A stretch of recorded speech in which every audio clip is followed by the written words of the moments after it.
현재 중학교 3학년 학생들이 치르게 될 2022학년도 대입제도 개편 권고안 오늘 발표됐네요.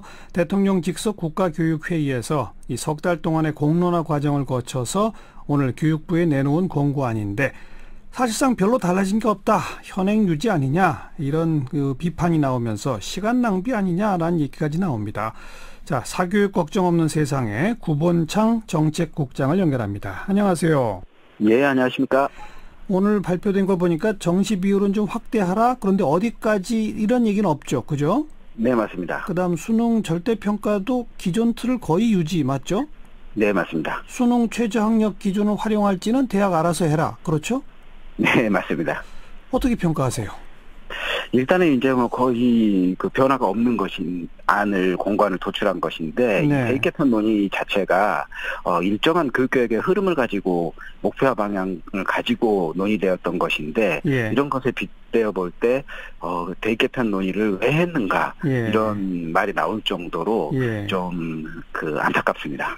많은 논란이 있습니다만 어쨌든 그 공론화 과정을 거친 결과에서는 정시 비중이 현재 한 20%밖에 안 되는데 대략 한 40%까지는 좀 올려야 한다는 의견이 많았다지 않습니까?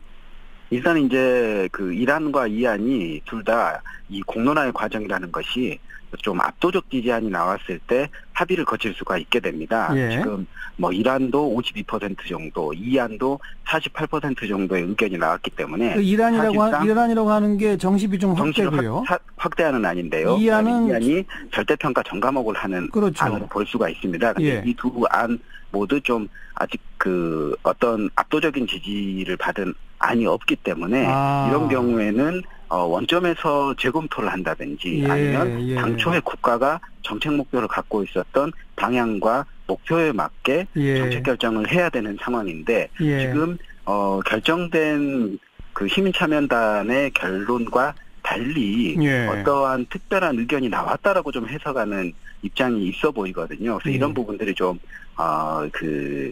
시민참여단의 결정과 좀 맞지 않는 공고안을 냈다라고 보여집니다. 그러니까 사교육 걱정 없는 세상이 보시기에는 시민참여단 의견을 조금 더 적극적으로 수렴해서 과감한 안을 내는 게 옳았다 이겁니까?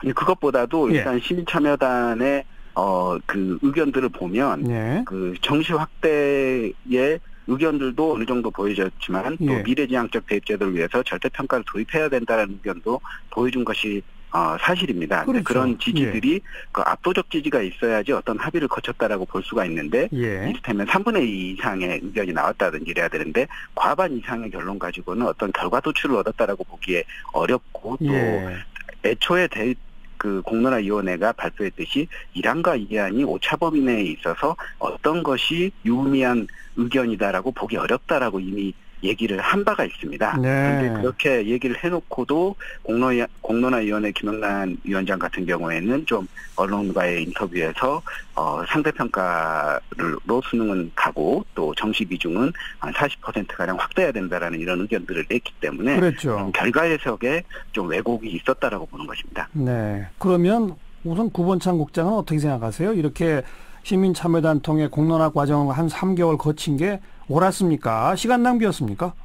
일단은 이제 전반적으로 봤을 때 좀 목표와 방향을 정확하게 제시하고 공론화의 과정을 거치고 또 합의안을 어떻게 도출할 것인가를 정확하게 결정한 상태에서 의제를 선정하고 공론화를 진행했어야 되는데 이번 공론화 과정을 보면 이런 그 추진 과정에 그 절차적 공정성이라든지 절차적 합리성이라든지 이런 부분들이 상당히 좀 미흡했다라고 보여집니다.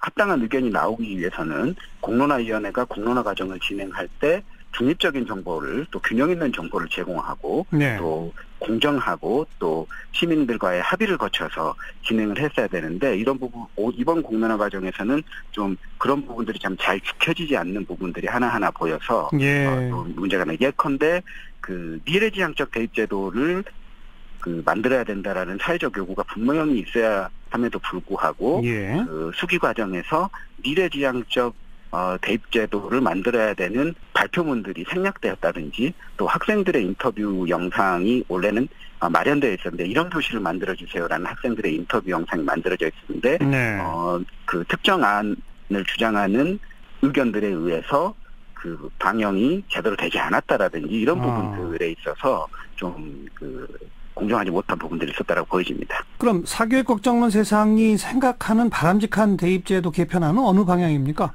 일단은 이제 2015 개정교육과정 자체가 그간에 지시강기 중심의 또 수능 중심의 문제풀이 위주로 대입제도가 진행되는 것을 통해서 네. 학교 고교 교실이 좀 황폐화된다라는 입장에서 네. 좀 공교육을 학생 참여 중심 또 진로 맞춤형으로 또 토론 실습 체험이 가능하도록 바꾸자라는 논의에서 예. 출발이 됐던 것이 사실입니다. 예. 그래서 이런 관점에서 보면 수능은 절대평가하면서 학교 교실에서 아까 말씀드린 좀 과정 중심의 수업과 평가라든지 네. 토론 체험 중심 실습 중심의 수업과 평가가 가능하도록 환경을 만들어주는 것이 가장 중요한 것인데 예. 지금 그 수능 평가 방식을 전과목 절대평가가 도입되지 않는 공고안이 나왔기 때문에 네. 2015 개정교육과정과 서로 조응이 될 것인가에 있어서 가장 우려가 되는 부분입니다. 2015, 2015년에 이미 교육과정은 개정된 거죠?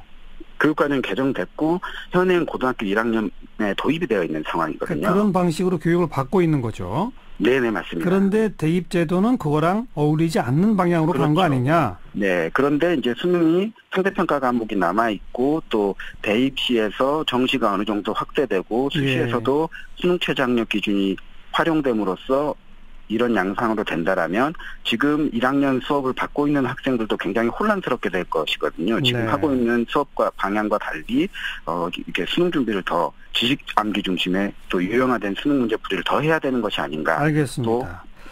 최종 결정은 교육부가 하게 될 텐데 마지막으로 교육부한테 한 말씀 바람이 있다면요?